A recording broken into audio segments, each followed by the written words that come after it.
Welcome back to The Hip Joint, everybody. Today, we'll be going through episode 10, A Flight to Remember, a parody of the movie Titanic that is based on a luxury cruise liner that sank in 1912 after striking an iceberg on its way to New York. However, the title is a reference to the book A Night to Remember by Walter Lord about the sinking of the Titanic. This is another solid episode to follow up last week's Hell is Other Robots. Fry and Leela get what I consider to be their first real romantic moment. They had a moment in episode 1 and another in episode 2. There are multiple new characters to introduce, so let's get started and be sure to stick around to the end of the video for a vote for best moment of the episode. Welcome to The Hip Joint, where Futurama fans get in free. Back to another cold open. This time, the crew is returning from a delivery to a planet called Cannibalon, and I'm not sure why they are all beat up like this. My guess is that they were being hunted as food, but if that's the case, why is Bender beat up too?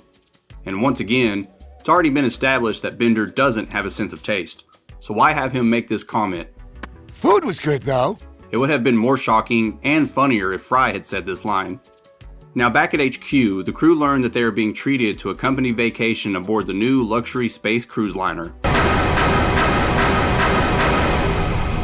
Nobody seems too worried though. Makes me question what history is or isn't available in the year 3000. I have a friend who knows a guy that has a buddy that can get exclusive backstage passes to a live on-location taping. And I can tell you who this guy is only after you like and subscribe. And the cartoon Clutch Cargo from 1959 is this episode's opening cartoon, which I'll be honest, this is one of the stranger cartoons I've ever seen. It will be outside the Earth's atmosphere in 7 minutes.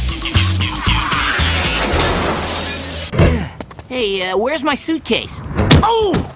The episode starts with Mayor Poopenmeyer introducing the captain of the Space Titanic, a Mr. Zap Brannigan.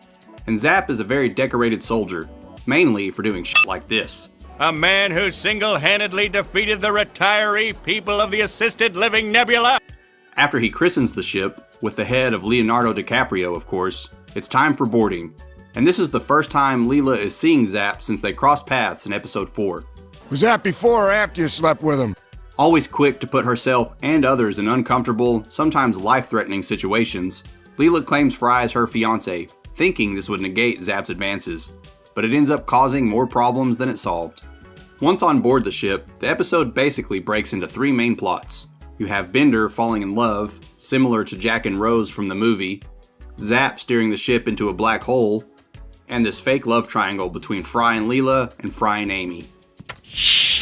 Everyone gathers in the professor's estate room that he is sharing with Hermes and his wife LaBarbara, voiced by Dawn Lewis, who voices a few other side characters, but this is her main role in the series. Just go on through and hit the release, you hot dog. Yes, dear. And I just love how enthusiastically the professor delivers this line. Man, first class seems nice. It'll seem even nicer once you've seen your room. Looks like we're on the Fiesta deck. On the way to the Fiesta deck, once again, Amy having the ability to talk without moving her mouth. Looks like we're on the Fiesta deck. They pass by the other floors of the ship. Below first class is of course second class, and it's so weird, there's this kid in his underwear just being pummeled in the stomach. Below that is the steerage, which was the term used for the lowest category of passenger. This is where Jack took Rose in Titanic. Next is the laundry floor, just to let them know how low they are going, because after that is the engine room, with quite a few sets of triplets and twins down there. Then they make it down to the Fiesta deck, and I kind of agree with Bender. Well, I'm tired of this room and everyone in it. I guess that just leaves you and your fake fiancé. And this is where the trouble begins with Fry and Leela's fake engagement, because Zap is very much like a fly. On a pile of very seductive manure. If you'll excuse me, I'm gonna pop over to the casino for the next 135 hours. When Bender is playing craps and his cheating unit malfunctions, Maybe it needs a new pair of feet. Snake eyes. he demands a do-over. This guy's response gets me every time, and it's going into the vote for best moment. Sorry, the house limit is 3 do-overs. Next shooter. After losing all his money, Bender finds himself at the bar, where he meets Isaac the bartender, who shows up in a few episodes. Isaac is modeled after Isaac, mustache and everything, who is the bartender from the show Love Boat. You got it. right after these 800 people get... Bender then puts on his charm and introduces himself to the Countess de la Roca, a lady bot of high-class society, who happens to be a Class 3 yacht. Then we cut to Zap, where he is explaining to Kif, Kif, I'm feeling the captain's itch. I'll get the powder, sir. that the leisure route they have planned is just that, leisure. Now here's a route with some chest hair. This is the beginning of the end for the space Titanic. I don't feel well. Oh, yeah. Next, we are introduced to Amy's parents, Leo and Inez Wong. We met the nicest boy in the cabin next to ours. He's not very ugly. You should marry him. Voiced by Billy West and Lauren Tom, the family Wong are the proud owners of the Western Hemisphere of Mars. But their main desire is for Amy to meet a nice man and settle down, and hopefully give them a couple of grandchildren. To do this, they try to set Amy up with another passenger on the ship. There he is at the buffet. Which brings us to the fake love triangle. As Fry and Leela are standing outside, Leela suddenly kisses Fry to keep up the ruse in front of Zap. And I think Zap is a hilarious character, but let's be honest, this guy is a dirtbag. If things don't work out with this pipsqueak here, I just want you to know I'll be there to score you on the rebound. Then things get really complicated as Amy kisses Fry to trick her parents. And even though Leela is also using Fry, she is still clearly jealous of Fry and Amy's fake relationship. See you later, Wovums. As Bender and the Countess get ready for a date, Bender contemplates stealing her beautiful diamond bracelet, but he just can't bring himself to do it. As Isaac explains, It's obvious, Mr. B. You're in love. and it's really stupid of Bender to think he could just steal these drinks no problem.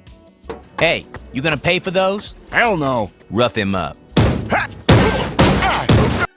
A cruise isn't complete without a limbo contest, the professor putting on quite the performance. Oh!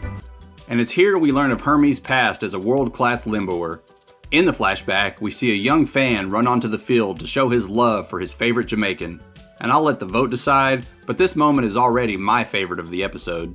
You're my hero, Hermes. I'm gonna be just like you. Your backbone can't take it! I'm just like Hermes. I'm just like... No! The contest ends with the captain proclaiming Leela as Limbo champion. And this line just reiterates why Zap is such a dirtbag. I know from personal experience how horizontal you can get. Back to Bender and the Countess, sparks are flying, literally. And this montage recreates many famous scenes from the movie. You have... I'm flying.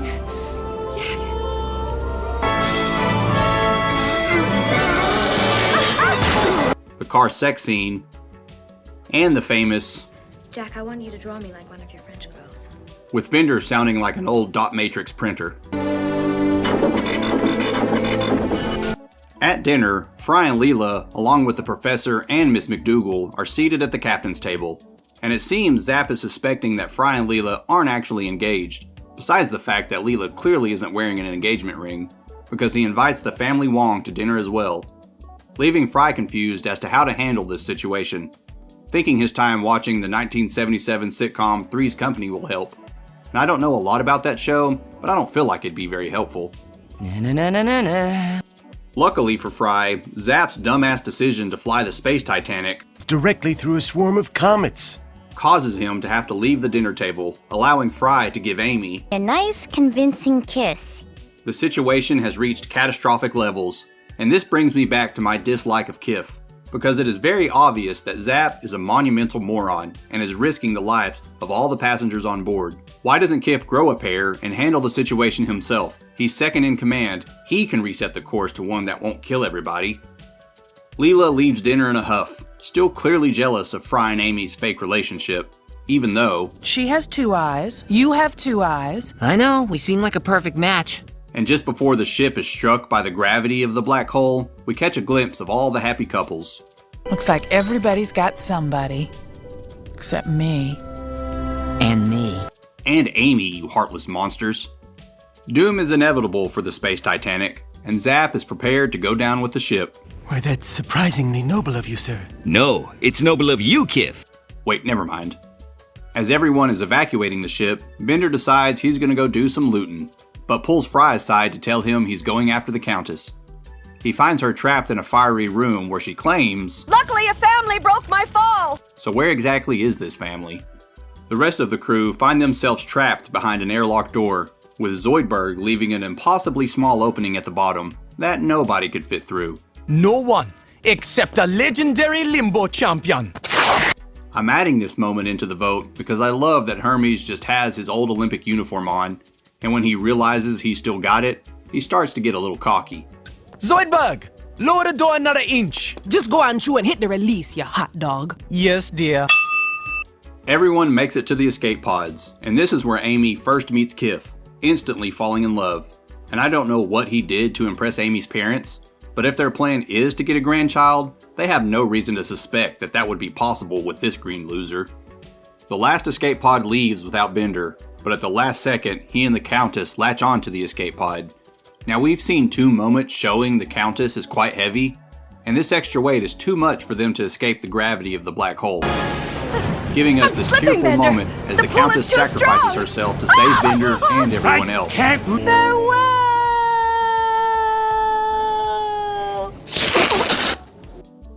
And I know the writers are all very smart, but I'm calling bullshit that Bender just opens this door without killing everyone inside. The episode ends with Bender asking how much the Countess's diamond bracelet would be worth, with Hermes claiming, It's fake, man. Bender lost the love of his life, well, one of them, and lost the opportunity to make a fortune. But there's still a chance for one moment to win Best of the Episode. Will it be Bender's malfunctioning cheating unit?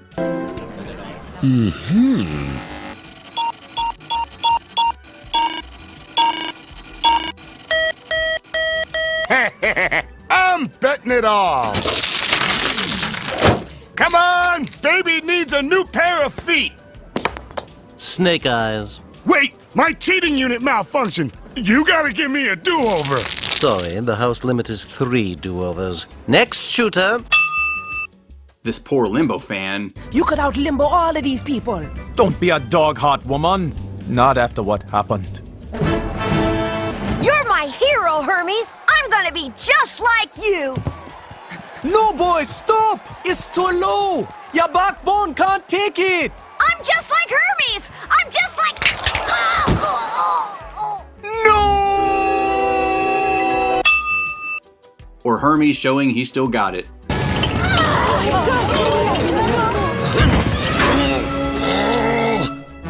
Then we're dead meat. No one could squeeze under there. No one except a legendary Limbo champion. This one is for that little kid who's limboing up in heaven right now. I still got the moves. Zoidberg, lower the door another inch. Just go on through and hit the release, you hot dog. Yes, dear. Vote now or comment your favorite moment down below. Next week, we're taking a trip to Mars. No, Elon, not with you. For episode 11, Mars University.